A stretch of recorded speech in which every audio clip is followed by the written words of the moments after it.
Méditation du 7 novembre. Le pouvoir transformateur de la gentillesse. Soyez bons et pleins d'affection les uns pour les autres. Pardonnez-vous réciproquement comme Dieu vous a pardonné par le Christ. Éphésiens 4, verset 32, version Bible en français courant. C'était quelqu'un de très désagréable. Quand il marchait dans la rue de son quartier, il ne saluait personne et avait toujours un regard furieux, voire dangereux. Son attitude finit par faire l'objet du défi d'un garçon du quartier qui se mit en tête de lui arracher un sourire ou au moins une salutation. Jour après jour, il croisait sa route et le saluait. « Comment allez-vous, monsieur ?» Mais il ne recevait aucune réponse. Cela dura des mois. Un jour, préoccupé par un problème, le garçon oublia de saluer. Soudain, il fut surpris d'entendre une voix rugueuse lui dire amicalement « Bonjour mon garçon !» C'était notre homme. Une instructrice biblique se rendait en voiture vers la tente pour la rencontre du soir. Soudain, une autre voiture arrivant à une intersection la percuta sur le côté. Sans perdre son sang-froid, l'instructrice sortit de son véhicule, sourit et, en attendant la police, invita le conducteur à venir à la réunion. Tout se régla à l'amiable et le jeune homme fut tellement touché par l'attitude de cette femme qu'il voulut en savoir plus sur sa religion. C'est ainsi qu'il fréquenta une faculté adventiste et se prépara à être ministre de l'Évangile.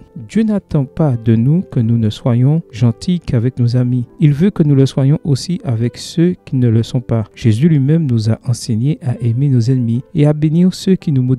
Voir Matthieu 5, verset 44. À première vue, il peut sembler difficile, voire irrationnel, de faire preuve de bonté envers ceux qui nous traitent mal ou qui cherchent à nous nuire. Mais ces anecdotes montrent le pouvoir transformateur de la gentillesse et de la douleur dans des situations difficiles. Pourtant, aimer nos ennemis ne signifie pas tolérer le mal ou encourager un comportement destructeur, mais plutôt traiter les autres avec respect et gentillesse, même au milieu d'un désaccord ou d'un conflit. Montrer de l'amour à ceux qui te veulent du mal ou qui t'ont fait du mal, tout en protégeant ta dignité et l'estime que tu as de toi-même, n'est pas une tâche facile. Comment peux-tu y parvenir? Aujourd'hui est un bon jour pour faire de la gentillesse ton arme secrète pour transformer des vies et glorifier Dieu. Amen. Bonne journée à toi et que le Seigneur te bénisse.